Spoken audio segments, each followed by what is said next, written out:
brief summary of the first part of the Milan city.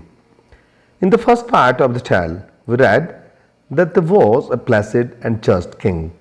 Once he decided to build an arch on a place which is visible from the thoroughfare to inspire common man. The arch was built, but when the king went to see the arch, his crown fell down as the arch was low. Otherwise, a placid king got annoyed and decided to punish the culprit. He called the workman, but the workman said that the bricks were of small size. The king called the masons, but the masons said that it was the fault of the architect. And ultimately the architect was called, but he explained that the king himself made some changes to his design.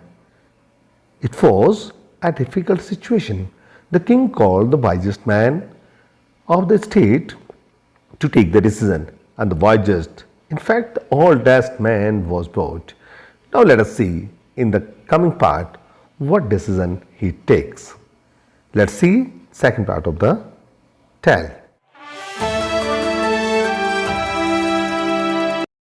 He could not walk and could not see, so old and deaf of voice was he. But in acquiring voices said, the culprit must be punished. Truly the arch it was that banged, the crown of it must be hanged. Dear students, in the next part of this particular tale, we see when the king had already asked for the wise man, और वो wise man वहाँ पहुँच जाता है, उसका description यहाँ पे दिया जा रहा है कि वो ना चल सकता था ना देख सकता था, इतना बूढ़ा था, और इसीलिए उसे उन्होंने बुद्धिमान समझा। जो सैनिक ढूंढने गए थे बुद्धिमान व्यक्ति को, उन्होंने सोचा जो इसकी रियासत में सबसे वृद्ध व्यक्ति होगा वही सबसे बुद्धिमान हो सकता है, इसलिए उसे उठा करके लाए। और उस बुद्धिमान व्यक्ति ने, जो वृद्ध व्यक्ति था, उसने अपनी कांपती रिक्वायरिंग वॉइस में, आवाज में कहा कि बिल्कुल जिसने, जो कल्प्रिट है, जो अपराधी है, उसे अवश्य सजा होनी चाहिए। और कहता है कि सच्चाई यह है कि जो आर्च बनी थी, ये आर्च मुड़ गई है, और मुड़ने के कारण, झुकने के कारण इसने राजा के ताज को गिरा दिया, इसलिए इस आर्च को सजा होनी चाहिए, यानी उसे फांसी पे चढ़ा देना चाहिए। तो उस बुद्धिमान व्यक्ति ने कहा कि इस आर्च को फांसी देनी चाहिए। To the scaffold the arch was led, when suddenly a counselor said, "How can we hang so shamefully? What tossed your hat, your majesty?" True, mused the king, by now the crowd restless was muttering aloud. और उस arch को जैसे ही ये बुद्धिमान व्यक्ति ने कहा कि इस आर्च को फांसी पे चढ़ा देना चाहिए, उस आर्च को स्कैफोल्ड मीन्स फांसी के पंधे की ओर लाया जाता है। परंतु अचानक एक जो पार्षद था, उसका मंत्री था राजा का, उसने कहा कि महाराज, जिस आर्च ने आपके ताज को स्पर्श किया है, हम उसे इतनी शर्मिंदगी के साथ कैसे उसे फांसी दे सकते हैं। कि राजा, तो ये कहावतें हुआ करती थी डियर स्टूडेंट्स, कि राजा जिस घर में जाता था या जिस तरह से गुजरता था उसे भी लोग सम्मानित समझते थे। तो इसने तो राजा के ताज को स्पर्श किया था, तो उसने कहा कि जिसने आपके ताज को स्पर्श किया उसे हम कैसे फांसी दे सकते हैं। और राजा सोचने लगा, चिंतन करने लगा, फिर कहता है सच्चाई है, परंतु अब तक जो भीड़ थी वो परेशान हो गई थी और जोर जोर से मर्डरिंग करने, उन्होंने कोलाहल करना शुरू कर दिया। तो वो परेशान इस बात से थे कि इतनी देर से हमें बुलाया जा रहा है, कभी श्रमिकों को बुलाया जाता है, कभी मैसन को बुलाया जाता है, कभी आर्किटेक्ट को बुलाया जाता है, और फांसी किसी को नहीं हो रही है। इसलिए वो रेस्टलेस हो गए थे, परेशान हो गए थे। The king perceived their mood and trembled and said to all who were assembled, "Let us postpone consideration of finer points like kill the nation. Once a hanging, hanged must be someone, and that immediately." अब राजा समझ गया कि लोग परेशान हो गए, लोग जो चाहते हैं, किसी को सजा मिलनी चाहिए, और थोड़ा काम करके कहता है, फिर आवाज उस भीड़ को, असेंबल में जो एकत्र होती, जो भीड़ इकट्ठी हुई थी, उस भीड़ को कहता है, क्या हो, हम जो ये इस प्रकार की सजा है उसके ऊपर चिंतन करने को स्थगित कर देते हैं। लेट्स पोस्टपोन कंसिडरेशन के, इसके ऊपर चिंतन करने को स्थगित कर देते हैं, खास तौर से अपराध के ऊपर कि अपराधी कौन है। परंतु कहता है कि राष्ट्र जो आप लोग हैं, आप नेशन हैंगिंग चाहता है, किसी को सजा चाहता है, किसी को फांसी दिलाना चाहता है, तो निश्चित तौर से किसी को फांसी तो मिलनी चाहिए और वो भी तुरंत मिलनी चाहिए। वहां पे इस तरह का मंत्र होने लगता है। The news was set up somewhat high. Each man was measured by and by, but only one man was so tall, he fitted one man, that was all. He was the king, his majesty was therefore hanged by royal decree. उसके जो फांसी के फंदे को थोड़ा सा ऊंचा रखा गया और एक एक व्यक्ति को उस फांसी के फंदे के नीचे से निकाला गया कि जो भी इस फांसी के फंदे तक की हाइट होगी उसे फांसी पे लटका दिया जाएगा। हर व्यक्ति को लाया गया और सामने सामने वहां से गुजर गए। परंतु उन पूरी भीड़ में एक ही व्यक्ति ऐसा निकला जो फांसी के फंदे पे बिल्कुल पूरा फिट बैठा, और वो कौन था? राजा अपने आप में। डिस्टेंट, जी हाँ, जो राजा था उसकी ही इतनी हाइट थी कि वो सीधा फांसी के फंदे तक पहुंच रहा था। और क्योंकि ऐसे राजा के आदेश थे कि उसे फांसी पे चला दिया जाए, उसे इसलिए राजा स्वयं जब इतना लंबा था उसे फांसी दे दी गई।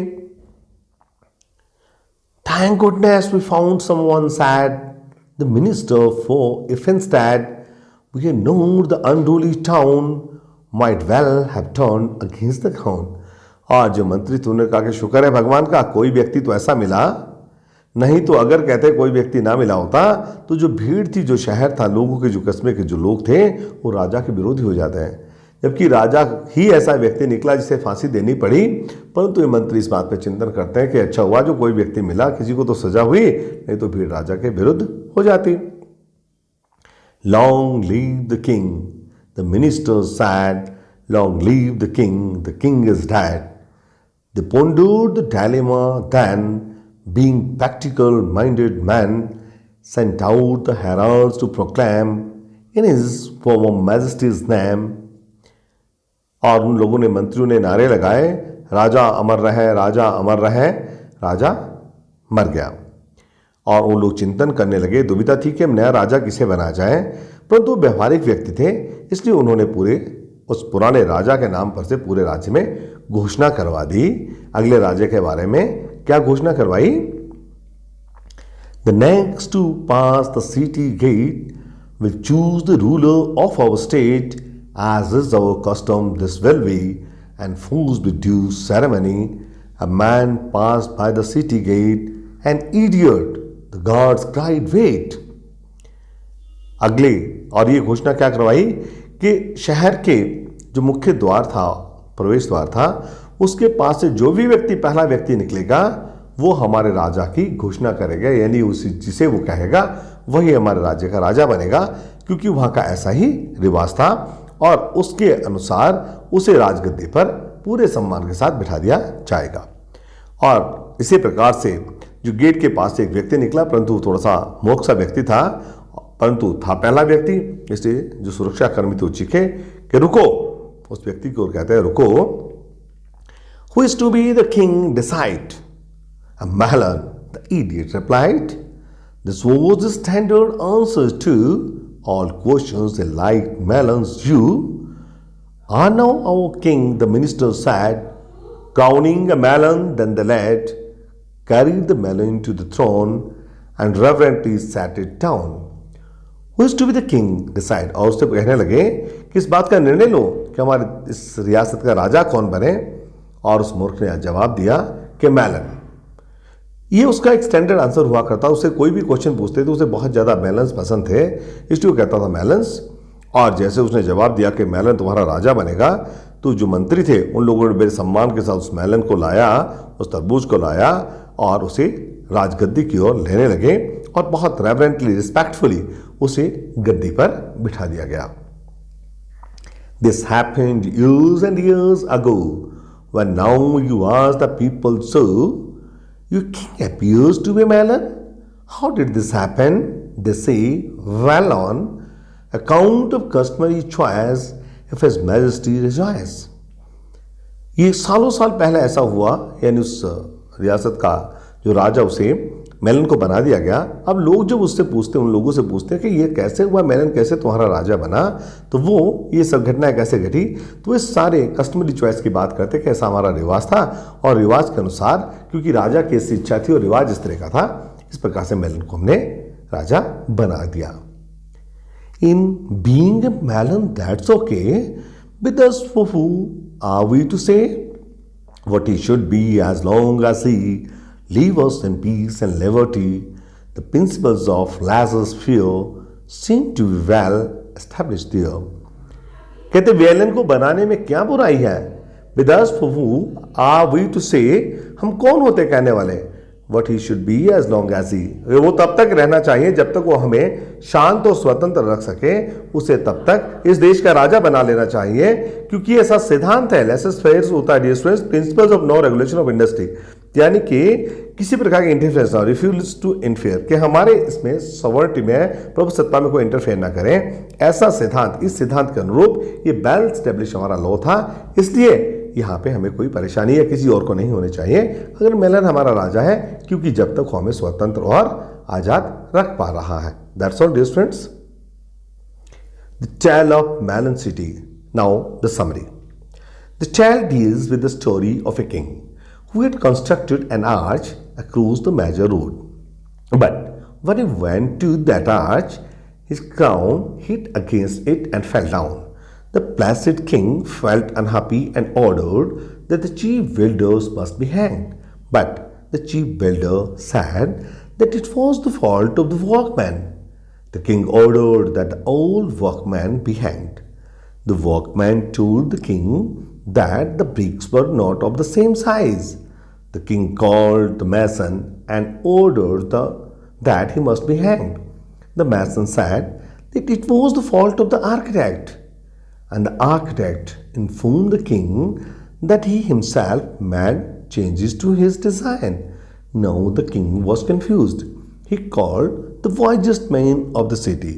The wisest men advised that the arch be hanged, but ultimately, under public pressure, it was decided that the men who would reach the noose be hanged, and only king was so told to reach the noose and thus hanged.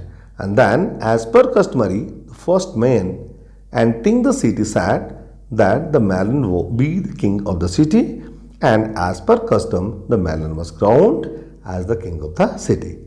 This is the entire story of the tale. Thank you.